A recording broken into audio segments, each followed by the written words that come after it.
नहमदुहु व नुसल्ली अला रसूलिहिल करीम अम्मा बाद फ़अऊज़ु बिल्लाहि मिनश शैतानिर रजीम बिस्मिल्लाहिर रहमानिर रहीम।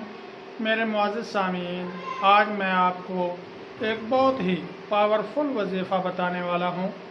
जो लोग रिज़्क़ के बारे में परेशान हैं, घर के अंदर तंगदस्ती है, फ़क्र व फाका है, गुजारा नहीं चल रहा, हाथ तंग है, तो वो शख्स अगर इस वजीफ़ा को पढ़ेगा तो इंशाअल्लाह अल्लाह रब्बुल इज़्ज़त इस वजीफ़े की बरकत से उसकी तंगदस्ती, उसके फ़क्र व फाका को ख़त्म फरमा देंगे, उसके रिज़्क़ में अल्लाह रब्बुल इज़्ज़त बरकत अता फरमा देंगे। और अगर कोई औलाद की वजह से परेशान है कि उनके यहाँ अल्लाह रब्बुल इज़्ज़त ने बेटा नहीं दिया या बेटी नहीं दी, तो अगर वो आदमी इस वजीफ़ा को पढ़ेगा तो इंशाअल्लाह अल्लाह रब्बुल इज़्ज़त उसको नरीना औलाद भी नसीब फरमा देंगे। और अगर कोई परेशान है शादी की वजह से, पसंद की शादी है, घर वाले नहीं मान रहे, ससुराल वाले नहीं मान रहे, या कोई रिश्तेदारों में से कोई एक भी नहीं मान रहा,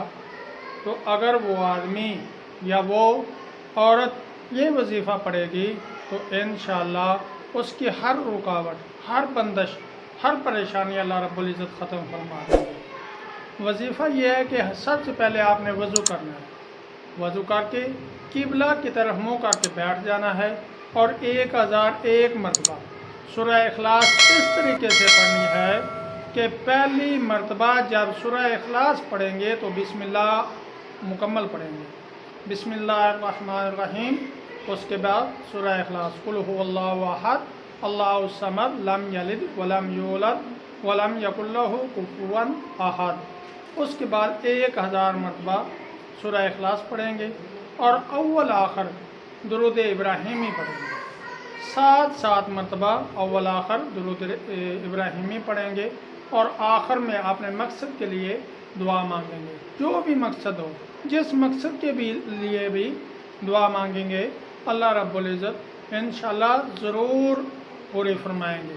बहुत ताकतवर अमल है और बाज़ अहले इल्म ने इस तरह पढ़ने को इसमें आज़म भी करार दिया है।